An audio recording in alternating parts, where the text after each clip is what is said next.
at least masaya. Nung una ang tanong, bakit ang tagal? Dumating ng tao na sa akin ay magmamahal.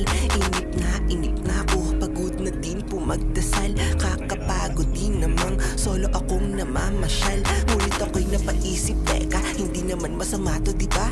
Ang ating araw ay mas tahimik kung nabubuhay tayo mag-isa.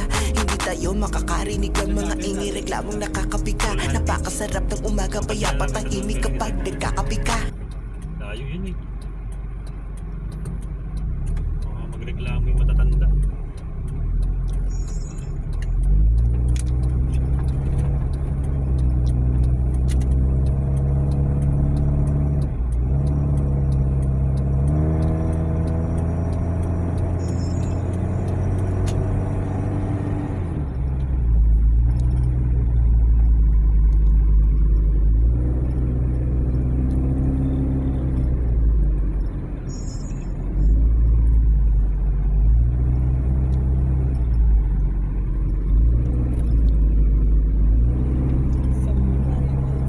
Gusto ko yan eh, kapag karera kahit nabagal.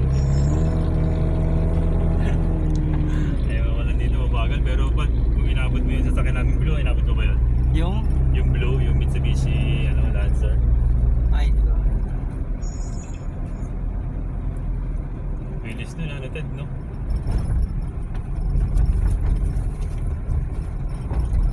Kotse siya, no? Oo, yung kotse.